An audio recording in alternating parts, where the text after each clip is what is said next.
card subject to change. Judging by Maff, this is the holiday edition. Ho, ho, ho. This is my happy face. And joined as always by the All-Father Darius Carter.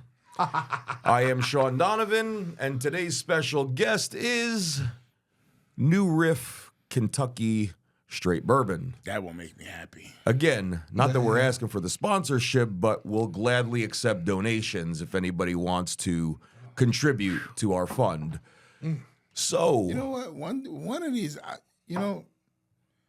next show we should bring in some Mama Juana. Yeah, you want to get the JBL plug? You want to be on the floor by 15 minutes in? He wants to get Mama Juana. He wants to get the JBL plug. I'm with it. I've always loved JBL. Justin Bradshaw. You drink some Mama Juana, you'll be dead with me later, Bradshaw. brother. Hey, you know what? So speaking of Bradshaw, kind of brings up our topic today, right?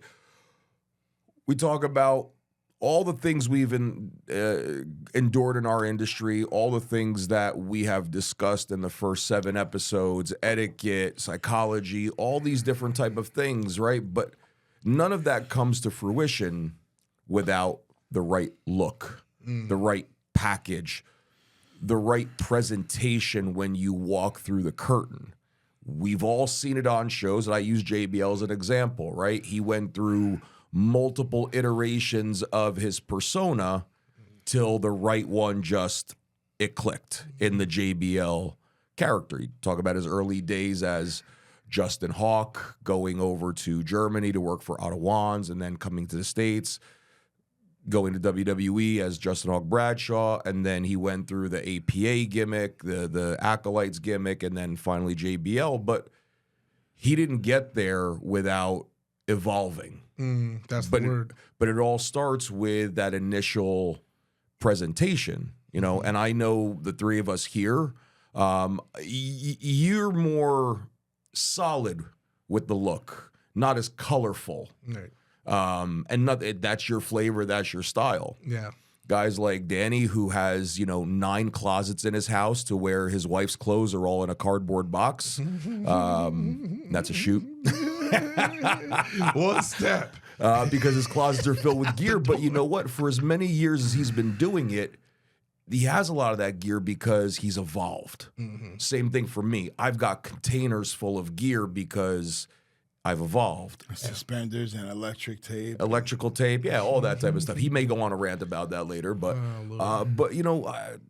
we all have 3 distinct personalities when it comes to our in-ring personas and our presentation from a look standpoint.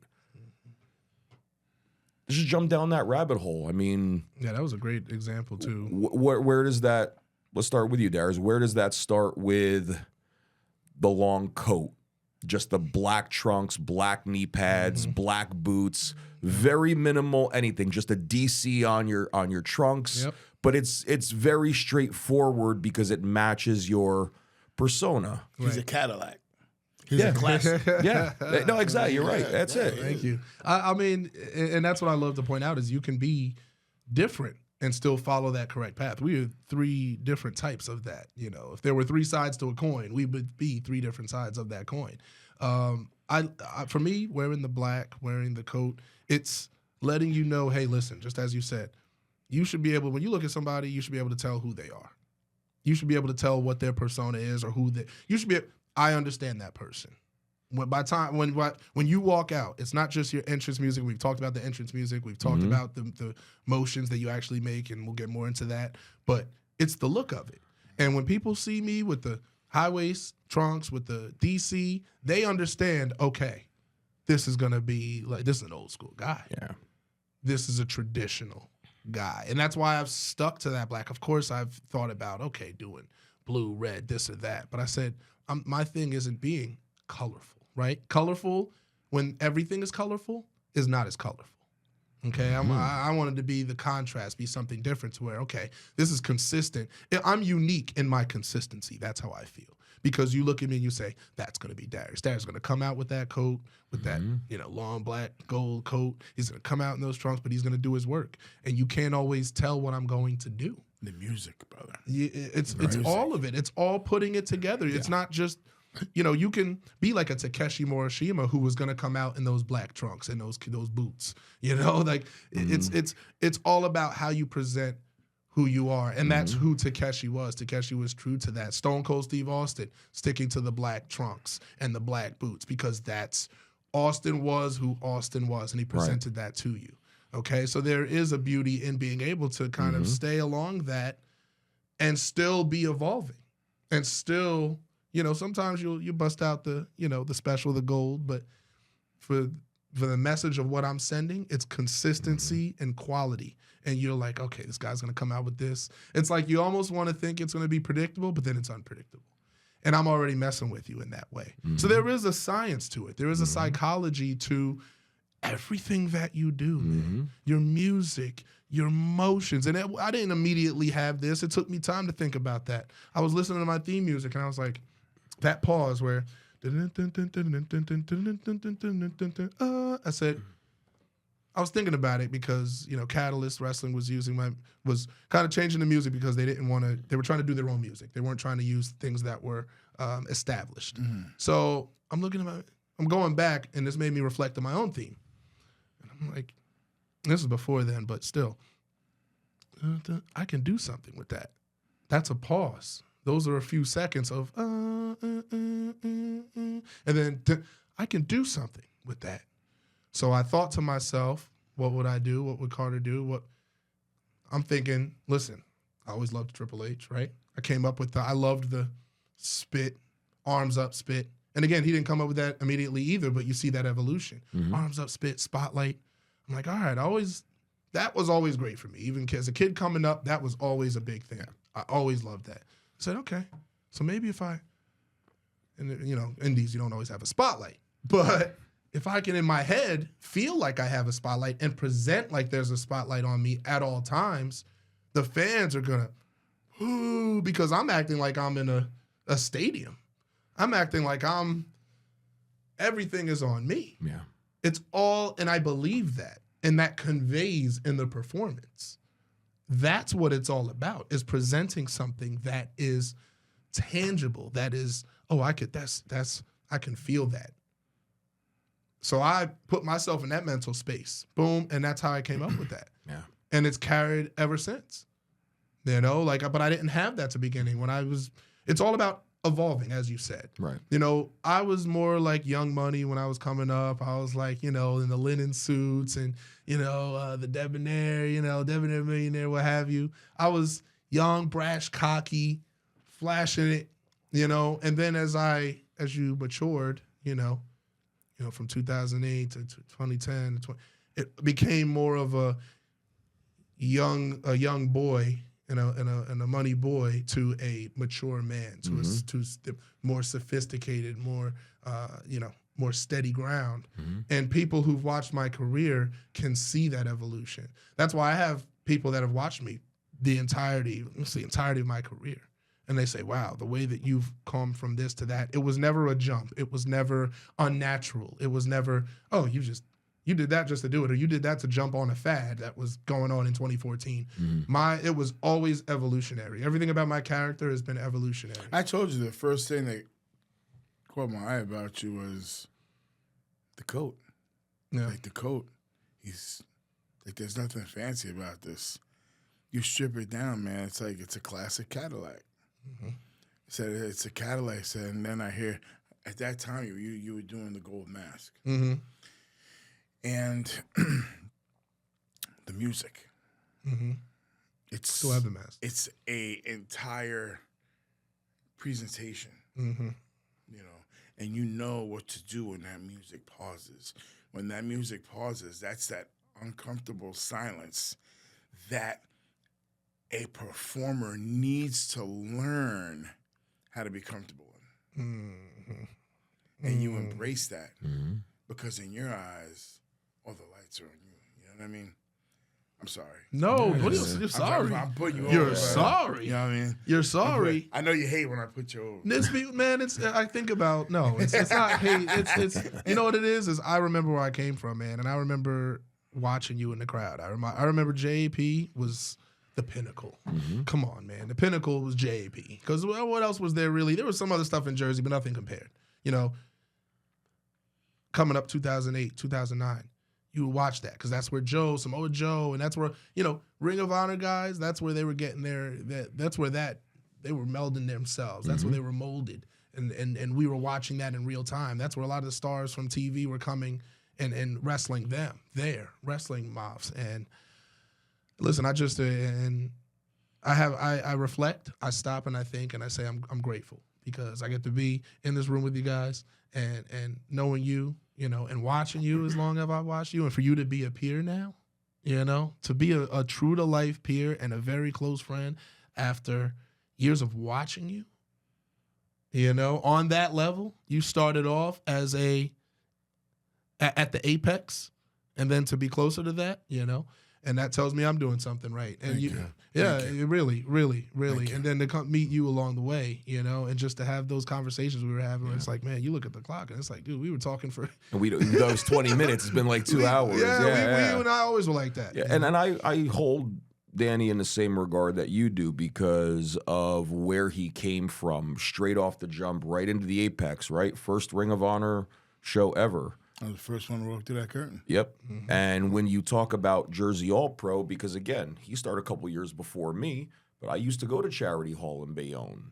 I used to watch all those shows. So those guys fresh off of ECW were coming in there and working some of those shows and that smash mouth Jersey All-Pro style. Yeah. And you talk about looks, right?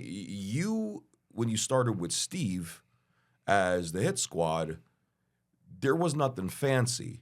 Cut off shirts, Right. cargo pants, boots, just two roughnecks that looked very similar at the time. Camouflage pants. Yeah, the camouflage pants, you know, the cargo pants. Tossing people in the walls. And I mean, then, it was yeah, beautiful. and then you started to slowly see an evolution from you in your look, where then you went to gear.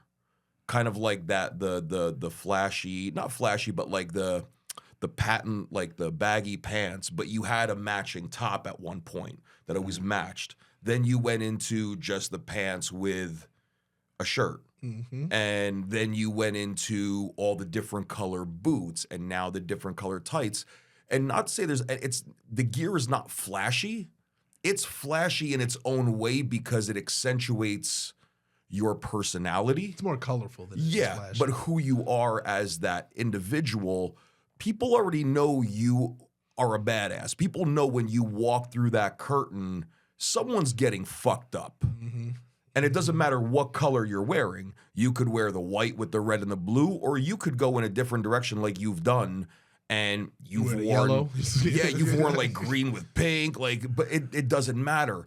Certain guys can get away with those colors and it doesn't change them. But it's, again, when he walks through that curtain in his own right, that's his presentation.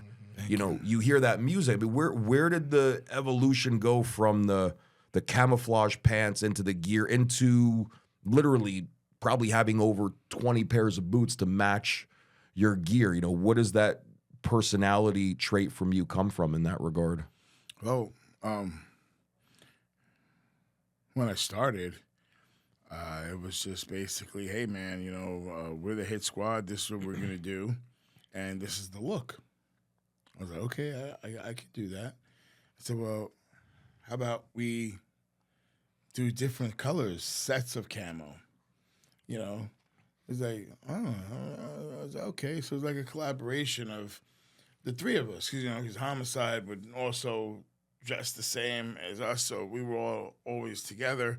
So, okay, yeah, so let's do this. And boom, boom, boom. Then Homicide kind of, he went on his own way into the shorts, you know, into the cool, you know, Jordan basketball shorts and the headband and stuff. And, you know, we just stayed with the camouflage. And then when I came back, when I broke off as a singles, I was like, okay, I need an identity.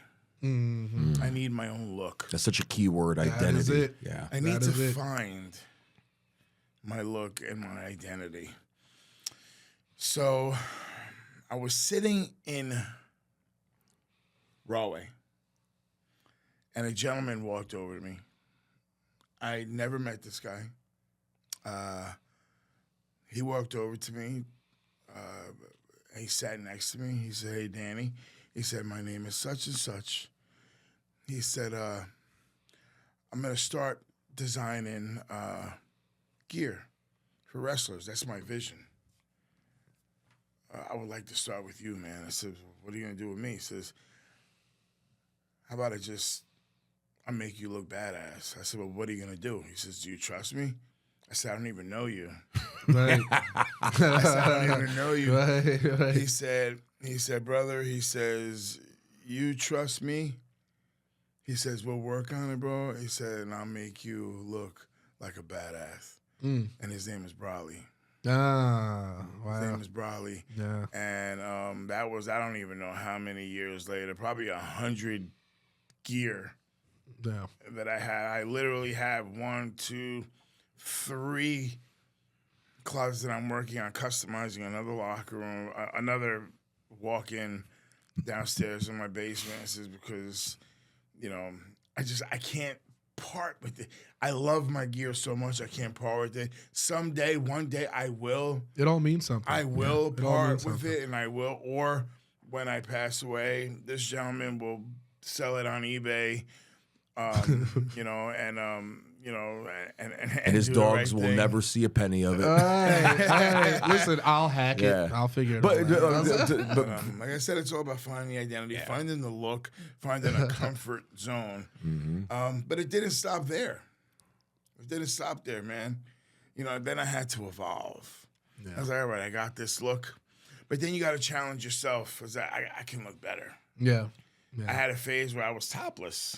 You know what I mean? That was too much work, man. I like to eat. I'm Hispanic, bro. I like to eat rice and beans. I like to drink beer. You know what I mean? Yo, listen, I like to eat. I love to drink. You know what I mean? And I love rice. So, the topless thing really don't work for me. put it this way: there's enough wrestlers out there with a 6 and 8 pack of abs. You don't need them. Listen, if you're outlasting them in the ring, then what's a 6-pack? What's an 8-pack? When you're huffing and puffing and blowing your house down, and all what I'm saying? I'm But like, hey, and I'm sitting here like bowing down. People can talk all you want about my physique.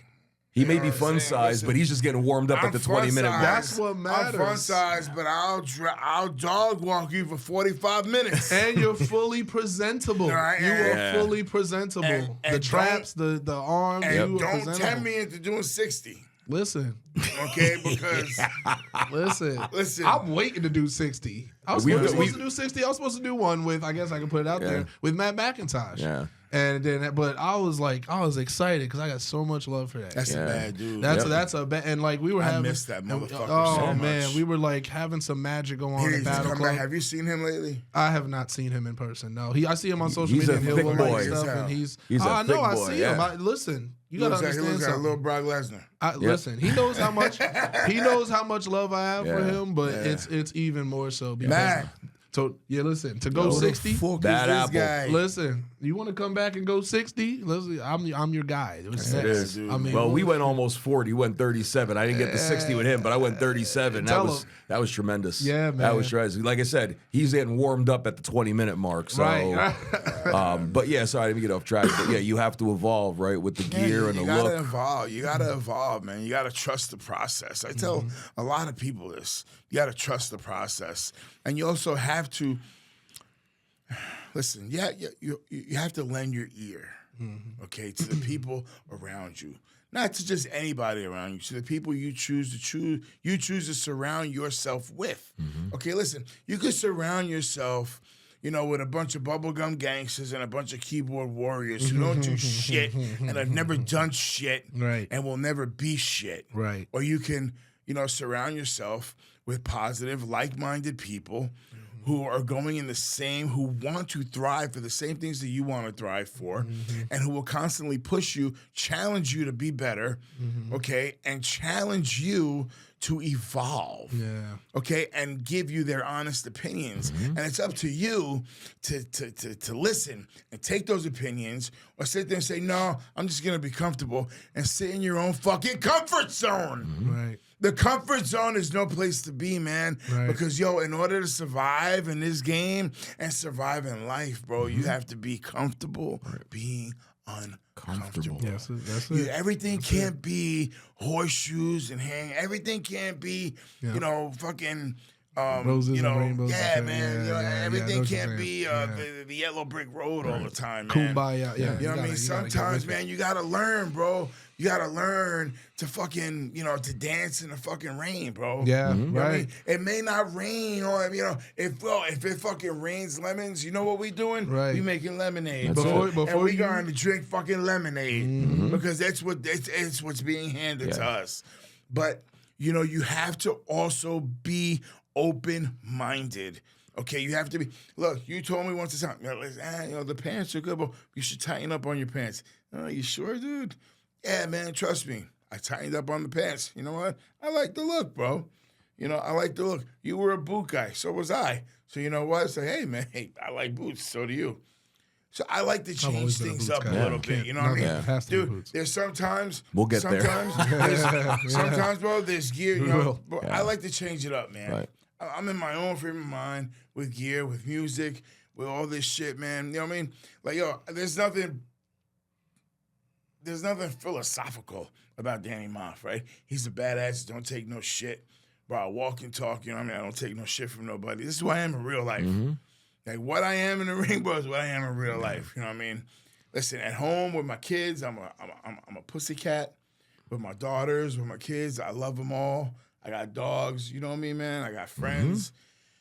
My circle is small. Okay, but there's a side of me, okay, that's Danny Maff. Okay, and that's why I feel like I do it so well, because it's real. But when you talk about too, like you said, it's about getting comfortable, being uncomfortable in any facet, not just the wrestling industry, in life, if you want to succeed, right? You said stick around with like-minded people because we've seen it in the wrestling industry. The same complacent individuals surround themselves in the same promotions with the same complacent individuals. Swimming in the same pool. Swimming in the same pool, drawing, and I don't mean this as a negative because every company's got to just gotta start say it. We just somewhere. have to say it. We but just have to say it. Just Drawing say the it. same 60 people. That's it. And if you're in that gotta get like-minded out there. environment where that promotion is not looking to draw 80, 100 and more, and they're just comfortable with the same talent pool, the same 60 fans, it's never going to go anywhere for anybody, right? The goal, not just in your look, in any industry, is to start somewhere and then set goals and make the climb.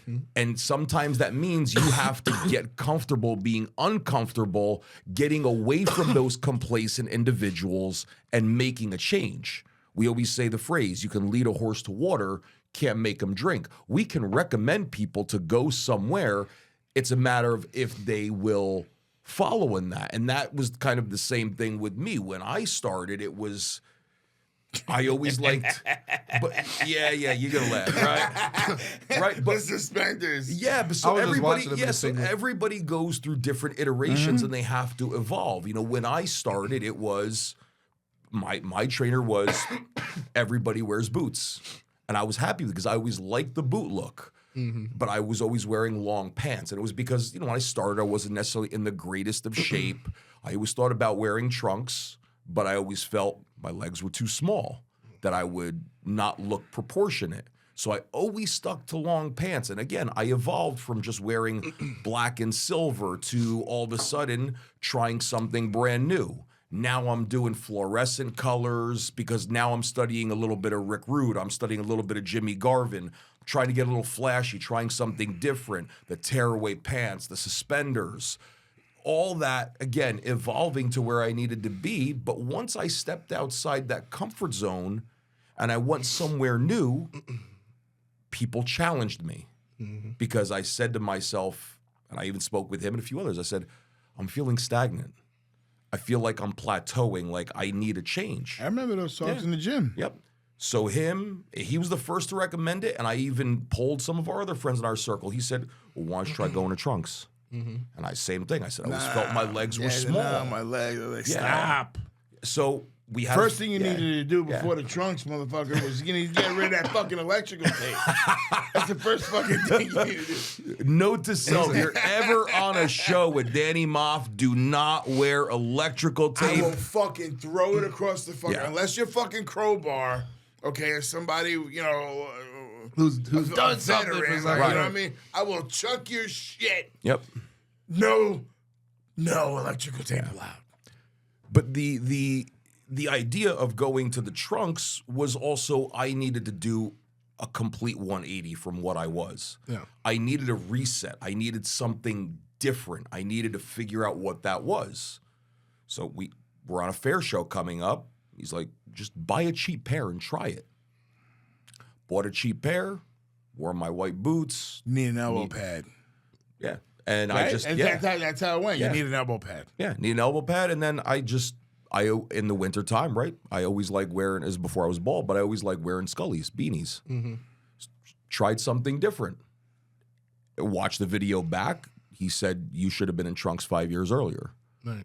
You know, okay, so somebody whose opinion that I trust, okay, maybe this has legs. Let's try something different. Where's the attitude change in the presentation now? Okay, no suspenders anymore. Maybe we start with a leather vest, right? Just a biker vest, you know, seeing where that goes. In the midst of that, I need a persona change. Felt stagnant. Took a chance. Back when New Japan Dojo in California was doing those 1 week camps. Mm-hmm. Said, you know what? I'm going to take a chance on myself.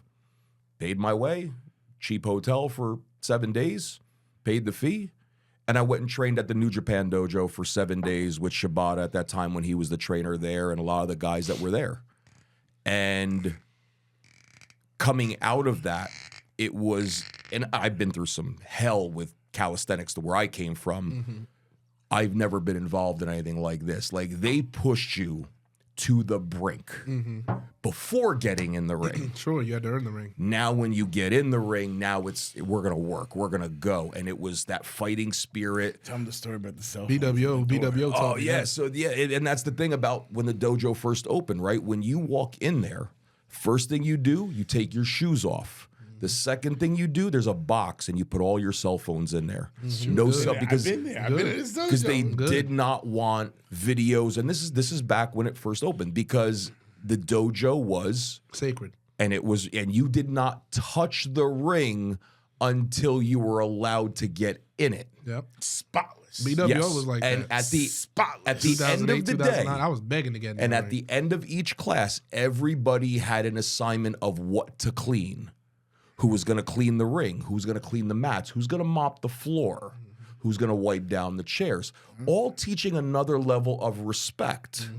But what I learned in that dojo was a complete attitude change, a more aggressiveness to what I felt was stagnant and lacking. So now I bring that back with the trunks. You needed that, brother. Yeah, I needed because I needed to challenge myself. You needed Yes. to walk through that fire. You Right. know what I mean, you needed that. And that's a difference with a lot of wrestlers. Some will say, hey, I'm stagnant. Hey, but I'm constantly booked, so I'm going to stay here. Or, hey, I'm stagnant because I'm someone that sets a bar for myself high. I have in life beyond the wrestling ring, and I have no choice but to do it here because it's in my moral fabric. It's in me. That's who I am. I can't accept And anything less. Doing that 100%. gave the attitude change. And then over the years, coming to where I am now, the look with the trunks has evolved. Plain trunks, all of a sudden, I've got a name on the trunks. Plain knee pad covers, all of a sudden now we add a logo to the knee pad covers. Now the leather vest changes to a denim vest. Now we add a little bit of, not flash, but a little bit of the chains and all of that. Got rid of the chain. Now you got a cape. Yes, I have a cape. Well, it goes in a cape, right? But Hey, listen. But Hey, all the listen. things evolve because you have to evolve in the industry if you want to continue getting where you are, right? You have to be a chameleon in the industry and change. Who's the one person that has always stood the test of time in wrestling, has completely evolved their character every so often, every time he came back? Chris Jericho. always found a way to change himself up to keep himself relevant in the game. It's no different on the independents.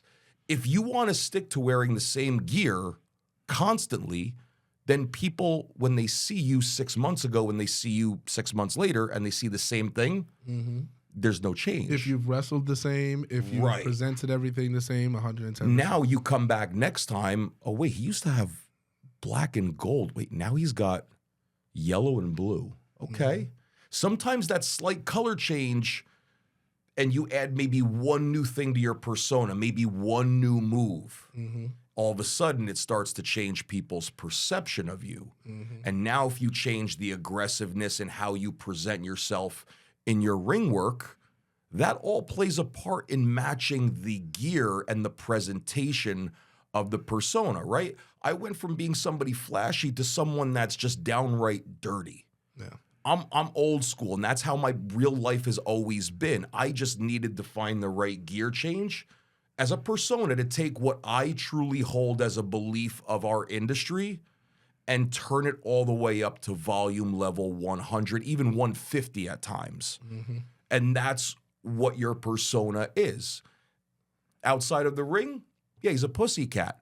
But I've seen him in real life in situations where the real Danny comes out, which is very similar to who Danny Maff is in a wrestling ring, right? It's all the Everyone I same gotta be. person, right? But it's the volume turned all the way up.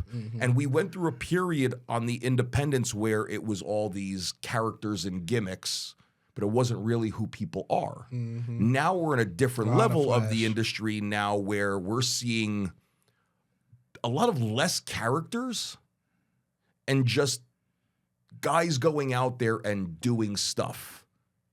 I think we're missing some of those characters where people need to put a little bit more effort into separating themselves into who they are, not just in a look capacity, but in a presentation capacity. And what their mission statement is. Yeah.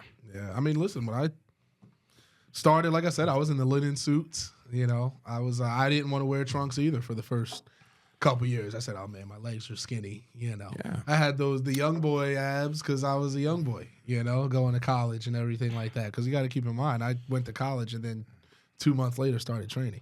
So I was doing all these things.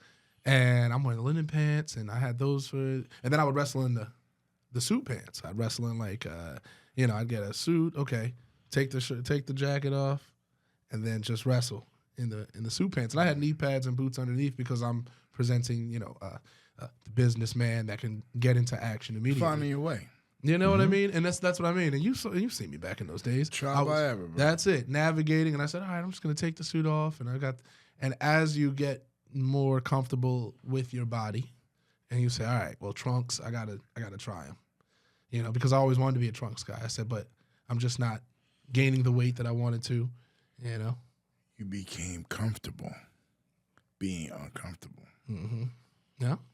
Yeah. I said, I got to put those trunks on. I said, I got to try it because I always wanted to be a trunks guy. And I said, I do too. After about 3 years, I'm like, and I'm doing, you know, NWA. I was doing NWA on Fire, what we talked about last time with the Savaldis. And I was like, man, I got to be in trunks for the Savaldis. You know, wrestling in suit pants, fine, it's different, but I need to get into the trunks. So And that was the same with me too, because growing up in the era that I did and loving wrestling, yeah, I love the pageantry of the colors from an Ultimate Warrior standpoint. But I always gravitated to the heels. And there was just something about, I say it plain as day, right? An Arn Anderson. The two-tone trunks, the half, one color in the front, one color in the back, the solid colored knee pads, and the matching boots. And there was always just a different badass look to the guys that wore trunks versus the guys that wore trunks and boots. that wore long tights. Yeah. And I always aspired to be that guy, but I always, you know, and we deal with this with a lot of people in wrestling, right? Our industry is very cosmetic. So Yes, it is. there's a certain level that a lot of us have, that we've all developed a certain level of body dysmorphia where we see ourselves in the mirror as something completely different than what the paying audience sees or what your peers see, right? A lot of times that We look in the mirror very differently Yes. than how how you see us, how the fan sees us, how the onlooker sees us, the bystander. Right. We wrestlers look in the mirror very differently than how you see us. You know, Raven told me once, you have to be honest with yourself. Yeah. You got to look in the mirror, and you got to say, would I pay money to buy a ticket to watch this guy wrestle? Okay, wrestling is a buffet table. There's got to be something on that buffet table for everybody. And there's 2 words that Raven said to me one time, and I will never, ever forget it. He said, Danny, in this business, you can have all the talent in the world that you want, but you have to be cosmetically correct. Okay? It doesn't mean you need to be an underwear model. You have to be right for what you are. And proper for what you're presenting. Because let me tell you something. You have to Bully match what you're Ray presenting. didn't have abs, okay? The Dudleys didn't have. The Dudleys had their look. Okay, all the Dudleys had their look. From the tie-dye shirts to Tommy the camo. Dreamer had his look. Okay, Joel Gertner had his look. Taz had his look. Chris Candido had his look. Bam Bam Bigelow had his look. Shawn Michaels had his look. Sid Vicious had his look. Mr. Hulk Perfect, Hogan Kurt Hennig. had his look. That Kurt singlet. Hennig. One Nobody singlet off. rocked the singlet One like Kurt strap. Hennig. King Kong Bundy only needed a black singlet his whole entire career, and that worked for him. And nobody ever got away with wearing different color striped trunks than fucking Terry Funk. But one thing is for sure, okay, as much of a wrestling enthusiast as I am, I always, even upon the matches, what always kept me in awe was when I watched the Freebirds come out. Like, oh, they wearing green and yellow. What? Yo, Buddy Roberts is wearing red boots with this green and yellow gear. Yo, that's fucking badass. Or, yo, what's Arn Anderson going to wear today? Is he going to wear his red and whites with his silver and black boots?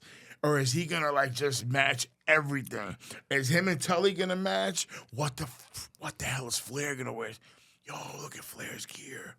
Yo, he's got new boots. Yo, I never saw those before. Carlos Colon. Yo, what? Anyway, Chicky Star. You know what?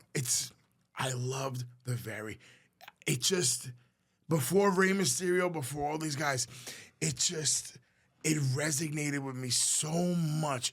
It captivated my attention so much when I saw these guys with different looks and a guy who was so far ahead of his time, bro. Superstar Billy Graham, bro. Yeah. When he would come out in that tie-dye, man, and he was rocking that shit like nobody else at the time, too. Yes. He was so ahead of his time. That brother was so badass. Yeah. You know, and he believed his shit, man, and he knew he was a bad motherfucker. And and everybody was hating on him, but they loved, they were cheering, but they were booing him at the same time. He was eccentric. He was different. Adrian Street. Okay, Adrian Street. I would look at him, I would say, what the hell is this guy what is he gonna wear next? Unpredictable. Yeah. You know what I mean? And I'd be like, but then again, there's the Road Warriors. Right. Well, they would get black shoulder pads, you know, the throat brace, the neck braces. Yeah, the choke collar. Like, the choke collars, yeah. I mean, they were coming.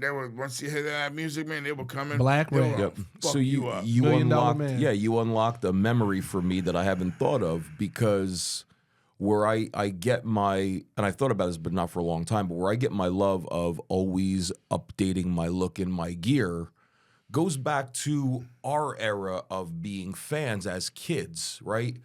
NWA and WWE, or F, whatever you want to call it, had their 4 major pay-per-view events. And what was the one thing every performer always did for those one events? They always had a different color set of gear to a point as a kid when I used to play with the figures, and I date myself. You want to get all the different figures. I used to take white out with the Hasbro WWF figures, and I would fucking literally paint white with a whiteout, and then I would take markers and I would literally change their colors. Wow. When the video games came out, you could change the colors. Okay. I was a big Bret Hart fan. What would Bret Hart look like wearing green? Mm-hmm. So instead of pink, I would design him in green. And that was just always such a thing for me with gear and seeing. Who had turquoise too at the time. Yeah, and there was all the Road Warriors, right? Always stayed true to the black, but they always evolved their shoulder pad game. More spikes, little silver, little red, chain on the spikes. They would change their face paint up a little bit. The color and the spikes didn't come into the WWE. Right.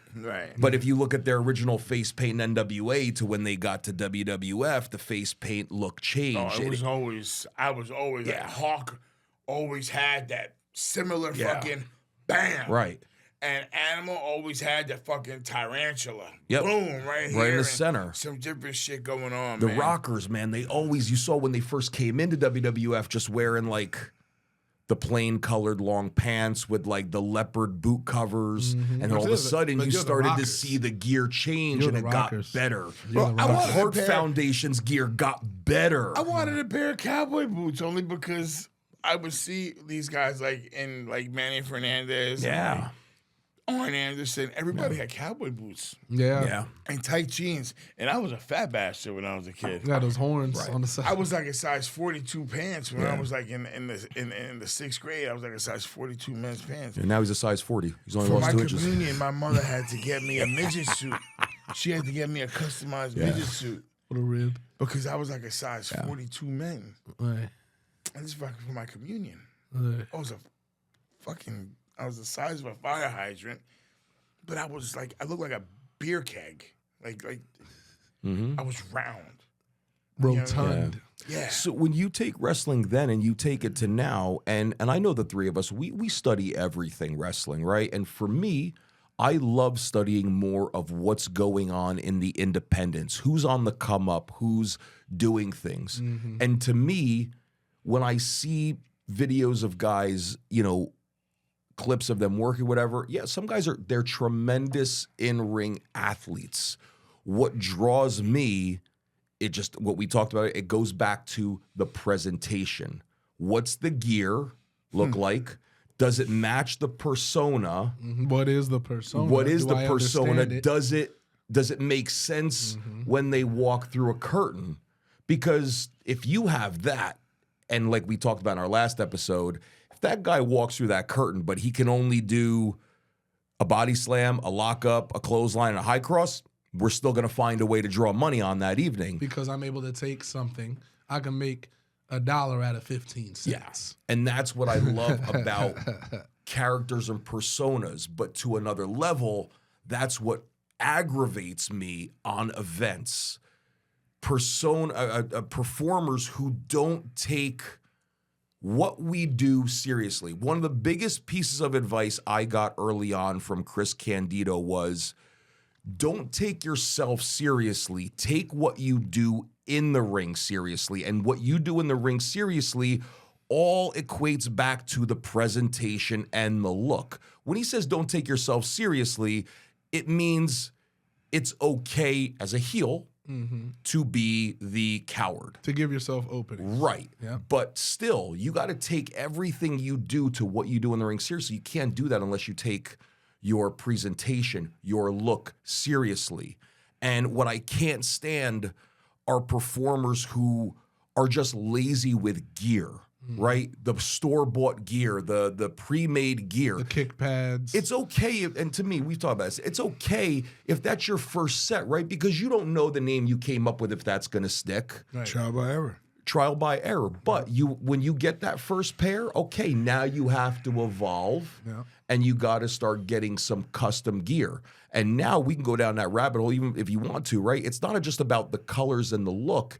It's about what is the design, and do you have the right designer creator making it. Sure, the designer who creates it through PowerPoint, through Photoshop or whatever, it looks good. But if the gear maker makes it and all the threading and the stitching is off and you have threads coming off, like, again, everything has to be quality in this industry. That in the match. I see a string. I'm gonna right around your neck. You got it coming out your tongue. I'll tell you something. Like, oh man, my Just gear. to back around to what you just said, Terry Funk told me. Okay, he told me verbatim. He says, "Son, there's different kinds of heels in this business." That's pretty good. That's the whistle is great. Okay, there's heels that believe their own bullshit. There's three of us sitting here right now. And then there's the heel that lives to fight another day. And every once in a while, you have a bad motherfucker that's a heel. And he's a little bit of both. You know, and that's just, it's different levels. Like, just to round up on what you said. Absolutely. Okay, now, on something else that you were saying. Perception is reality. I'm going to name drop somebody. We love name drops. I don't do this often. Did it like 5 times last episode. Not an indie guy anymore. Casey Navarro. Boom. I just Okay. name dropped him the other day Casey Navarro. from our match. Okay. Everybody, I don't, it's no secret here at this table, across the Indies, what he means to me and how much, I don't know, say I've invested in him, but how much time he has invested in himself, how much he has changed and evolved. Okay. I have always been a Casey Navarro supporter. Remember Sugar Rush Kid? Remember when he was Sugar Rush? Christian Kid? Yeah, I Kid told Christian. him, Kid we've had Christian, so yes. many Yep. conversations, and I told him, We see you. We see you, man. I said, let me tell you something. To be honest with you, okay, to be honest with you, if you want to be a star, if you want to be treated like a star, you have to walk like a star, act like a star, and carry yourself like a star. And you have to believe that you're a star. Because if you don't believe that you're a star, then you can't conduct business like a star. Okay, now a lot of people talk shit about Casey Navarro and say that he's, I don't know, full of himself or whatever. But you know what? That's what that kid needed to do. And God bless him for what he did. He went out there, he bet on himself, okay? And he made himself a star. He worked his ass off. He worked on his craft tirelessly. Got a lot smarter. Traveled the roads, Yep. made Footwork. a lot of mistakes. Mindset. Okay, not bad ones, but he also understood that he needed to listen to certain people, and he listened to everyone along the way. He's so respectful. Yeah, He's very respectful. yeah. Okay, and he has, like you, a presentation and an aura that you can't be taught. Now, all you young fuckers out there Dropping knowledge. Okay. Pay attention. need to put your thinking monkey ass hats on and watch guys like Casey Navarro, because Casey is doing what he's got to do. He is putting his best foot forward. He kept showing up to TNA, and he kept showing up, and he kept showing up, and he kept showing up. Bringing You know the what? brand. He's part of the roster now. Because he made himself undeniable. Presentation. Yes. You showed up. You looked the part. Got the pose. He has his Casey own little looked the pose part. going on. Casey dressed the part. He carried himself the part. Okay? People may say he's full of himself. They may say, look at this fucking guy recording his entrance. He recording himself coming from the fucking car to the fucking locker room. They're gonna be But talking you know about you what? either way. That's what he did. They're gonna And you talk know about something? you. That's how he made himself different. That's how he made distance between you, monkey ass independent worker, and where he is now. Right. He made the distance. He put in the miles. He put in the work. He believed in himself, and he did what the fuck he had to do. He shut the fuck up, and he did what he had to do. And that's why that's my fucking guy. Respectful. The other Dignified. part that I love you, kiddo. Yes. Yeah, listen. and the Now other go part fuck about yourself. He knows. Yes. He knows. but you know the other part of that too. I love you, Pink. We're not going to wait another 10, And 10 you, years and you, for a you match. say this right. We look at where the levels of the industry have gone. Right at a certain point, everything in wrestling was you had to be a body guy. Then at a certain point, Kevin Owens. you had to be at a certain point you had to have a 6-pack abs. You had to be. That was what was classified as TV ready, right? I was told that. Yes, I was told that too. I was told after a dark match one time, many years I was ago, told I that was too fat. I was told, hey, your in-ring work is pretty good, but you need to get bigger. I was told I was too fat. Yeah, I At least was they were so- nice to you. Right. I They was were getting nice that. to you. Yeah. I was told I was too fat. That's what I was getting. I said, Darius, And you you got know to what get it bigger. comes You gotta down put to, size right? on you. Different agents, different philosophies for the time period. We look at the period that we're in now, right? You have people finally again in wrestling with different body types. Not everyone is the same. Not everyone walking through the curtain has a 6-pack of abs and has long hair, right? We have a better look Bronson presentable. Reed now. We have people like Piper Niven. We have people like Mia Yim. We have people like Chelsea, Finn Balor, Balor, Chelsea Green, where they all have different body types, right? At the end of the day, they're all in shape in their own right and they can go. Right. That needs to happen on the independents. You can't say, well, just because Bronson Reed is a little bit bigger, I can be that too. You could, but if Bronson you can move. Bronson aren't Reed's a himself. world-class Right. athlete. Yeah, that's Right, a world class. but that's the thing, right? You're talking about a dangerous man. And that's where, again, I will say this because it comes down to presentation. Wrestling is not for everyone as a performer. I said this straight Because up. I Remember. can tell you, and you've known it too, how many people have we seen who do not have themselves in the best physical shape, walk into a school and think what we do is easy. And then when they realize it, they do one of two things. They disappear and you never hear from them ever again, or they find a school that will not challenge them, that most likely have trainers that should not be training anybody.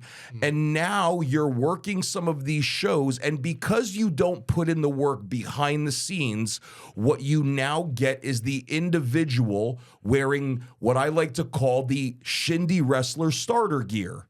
It's the shorts, the cutoff T-shirt, electric trunks. yes, the tights, the electric tights. the AMA knee pads, call them wet. The followed wet by the tights. store-bought karate kick pads, Yep. In and blue, sneakers. They come in blue, Right. red. If someone's really inventive, they go And- green. And when you You see see that, that. right, you have to say to yourself, if one of those Green like Maff guys shirt. is on a poster wrestling somebody like Danny or you, can that paying customer really actually believe that I need to go see this match, right? Because the look and the presentation also goes on to the event poster. Do you have proper promotional gear, images with the right gear that says, hey, that looks like a bad son of a bitch. Holy shit, I need to go watch this match. Everything comes down to presentation, right? People fool themselves in thinking that this industry is easy, and then they walk through a curtain, and then they wonder, why aren't they getting that reaction? Why is the reaction negative?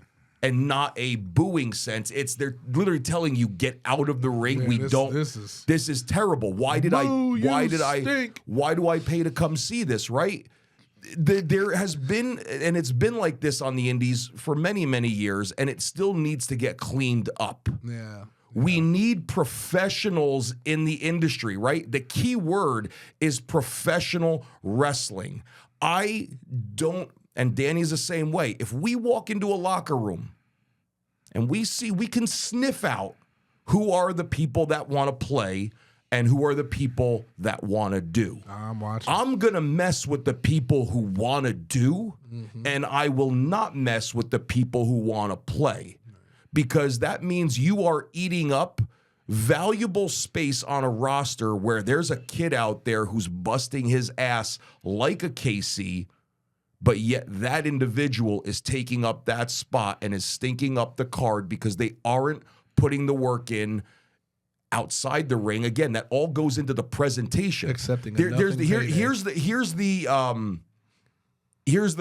come to Jesus moment that I will say. You have to get in shape. You have to go to a gym. You cannot be a professional wrestler and not train. And I'm not saying you have to look like Maff or look like Carter or look like Brian Cage for that matter, but the person you're working with has to be able to trust in you that at the 8-minute mark, if they lift you up, their legs are going to be underneath them and they're not going to dump you on your head and potentially cause severe injury. Gas out. Like, I'm sorry. When I see some of these clips online, it pisses me off and people because have abs and they gas. It doesn't, none of that stuff. And that's the point is too, Right. guys, and we're talking about all this conditioning. Conditioning. Part of the presentation. Presentation is conditioning, pacing. You can have abs. You can have muscles. You can be ripped to shreds. Look like you could rip a tree out of the ground with your bare hands. But if you cannot move within 4 minutes, 3 minutes, 5 minutes, understand that now you're making your opponent have to haul you through the next few minutes. If you have 8 minutes and you are blown gassed at 3 minutes, I don't care how you look aesthetically, muscles, jacked to the gills. I have to now carry that 280 pounds, 300 pounds. Fair. And you know what? And that's what we need to talk. And that's another part to talk about. Not to cut you off, but you're going to say it. Go ahead and say that. Because where it all comes down to is the training, right? We see it nowadays too. Guys walk into a school, they train for 3 months. All of a sudden, I know everything. I'm going to go out there, and they don't get anywhere. But because they're not in ring shape, they haven't learned enough yet. So how do you tell that story in a ring if you don't have all of the capabilities needed that come with training?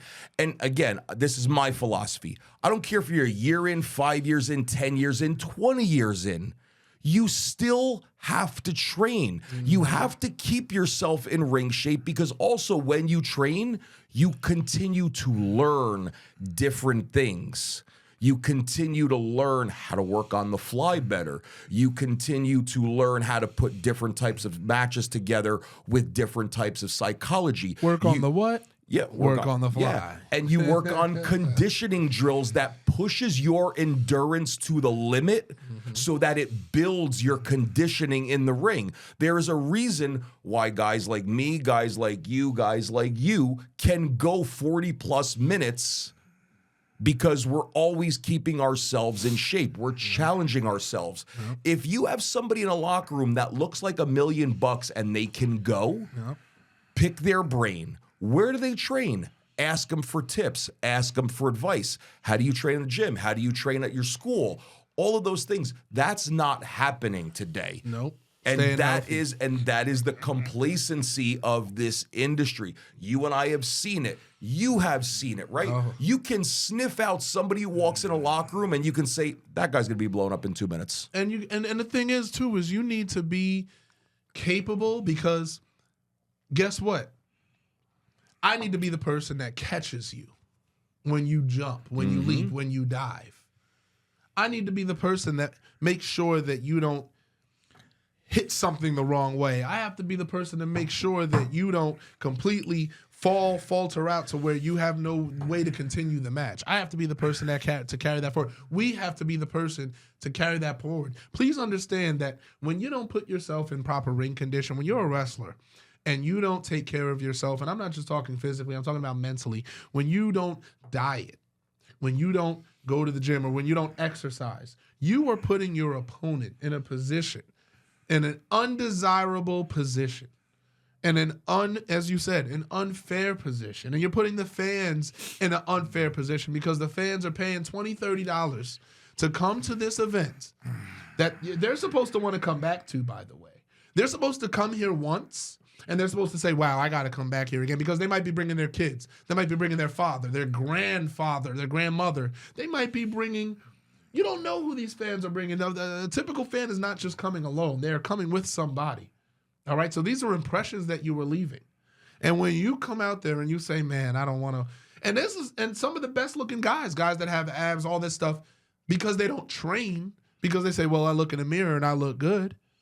And then you go in that ring and you're wrestling once, twice a month. Nothing against your body, guys. Come on. But it's nothing against, it's not targeting, guys, but this is the point that we're making. This is not just a segment. This is not just a segment for bigger guys. It's not just a segment. But this is, and you're talking about it. But we're talking about it. There's not a stereotype for bodies, but there is a general need for conditioning. Mm-hmm. Please be, and if you are not conditioned, you could be a big guy and move better than the guy that's 160 pounds with abs.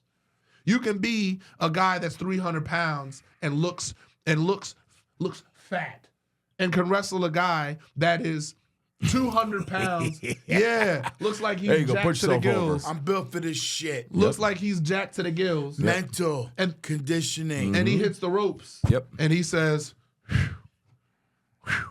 because you're not going out and training. Right. You're not going out and wrestling every weekend like you should be, or as much as you can be.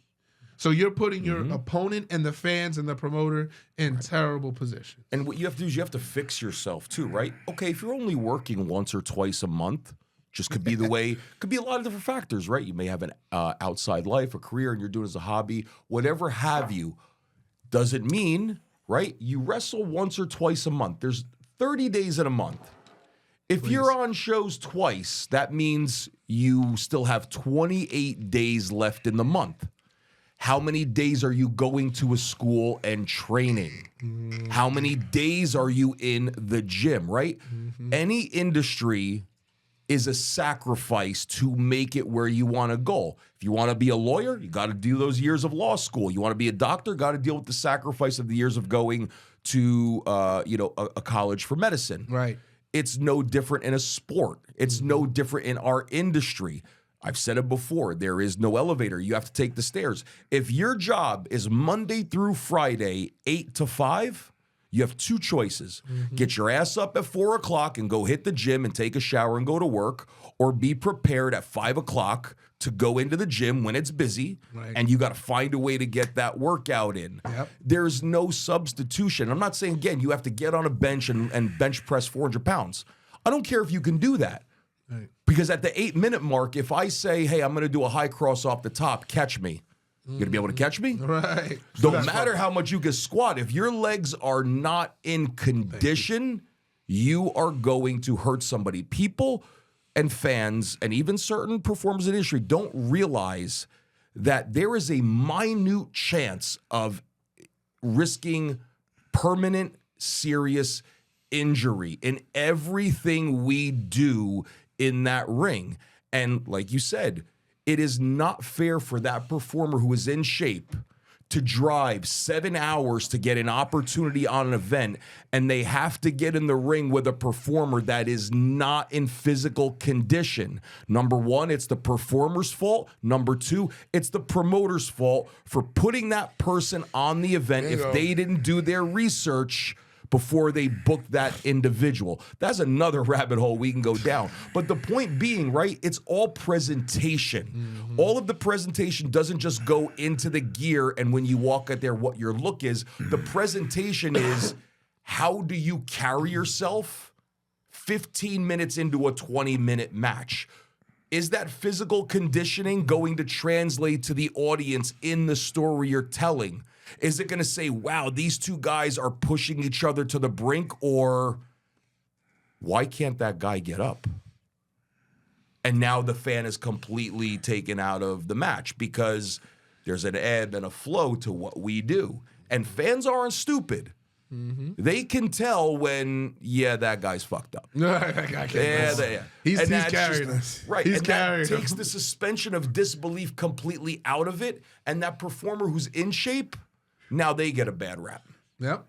Listen, it comes down to this. Cheers, fellas. Okay. Yeah, get him. It comes down to this. Get him on the final point before we got to wrap this one up. But go for it. Take us home. Okay, first of all, okay, I'm going to call a spade. Promoters, you need to stop fucking around. Oh, my goodness. Okay. That's another conversation. You need to stop with the bullshit. Respectfully, okay, you need veterans. You need them. Okay? Because you can't move forward. You can't move forward without some veteran leadership. Period. The right veteran leadership. The veteran who will work to get the younger generation over at all costs. That is what I do. That is what this gentleman does to my right. That is what this gentleman does to my left. Okay? The reason of this podcast, the sole mission fucking statement of this podcast is, man, we are here just to do the indie wrestling business a service. Yeah, leave it better than we left it. We want to make it better. Yeah. A lot of you young cats don't like us, and that's okay. We'll make you better against your will. We'll improve you. No. That's okay. You don't have to fucking like us. Mm-hmm. Through osmosis. But you will respect us. You know why? Because you can't fucking work like us. Mm. And I'm not saying that in a derogatory sense. I'm saying that in a sense where this guy over here can go an hour. This guy can go an hour. And I know that this 300-pound fat bastard can go an hour. And I'm in my 50s. Baby, give me an hour. I mean, that's been putting it I know. I can go an hour. Okay. Now, promoters, you need to stop bullshitting. You need to stop with the bullshit and start booking quality talent to better your undercard. Okay? There's nothing that I enjoy doing more in this business than working an undercard guy, a guy that you want to get over. Developing them. I love that shit, man. So do I. I love a test. Okay? I love a challenge. You ask Joe Bellini. You ask Pete Rosado. You ask Kevin Matthews, man. Yo, listen, I love working with younger guys and getting them over. Because, yo, if you ain't getting nobody over, man, you ain't doing shit. You can't be called the greatest of all time. Mm-hmm. You can't be considered a GOAT in this game. You cannot be considered at the apex of our profession if you have not elevated somebody. You young cats out there, period. You need to stop fucking around, okay? Check your ego out the door. Yep. And look at this as a learning experience. Check your ego out the door and accept that the progress, okay, the process is real. That ride home, that learning tree is real. That ride home should feel different after every wrestling show. Sometimes I listen to music on the way to the show. You young cats, y'all want to come and sit next to me? Come sit next to me. Come on. Come sit next to me. Ask Come questions. sit next to Shawn Donavan. Yep. Come sit next to Darius Carter. Ask questions. Bro, you know what? If I like you, I'm going to tell you, yo, let's go have a chopped cheese, okay? And even a if Heineken you don't like someone. After we're done. And even if you don't like someone, Maff, you're going to tell them the truth about them. There's not going to be any thin air as to why we feel a certain way. Listen, I'm not doing this shit in my 50s for the fucking money. Right. This business, okay, has been real fucking mean to me. But you know what? I'm okay with that because I fucked up a lot.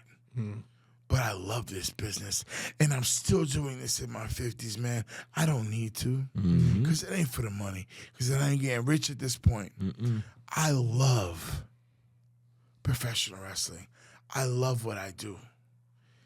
And I love being out there, and I love making magic. I love pissing people off, and I love making memories for young kids. Okay? And with Keep on that, watching, baby. salute. Took us home. Episode number 8 in the books. Ocho. We will see you back. Episode 9. Happy holidays, people.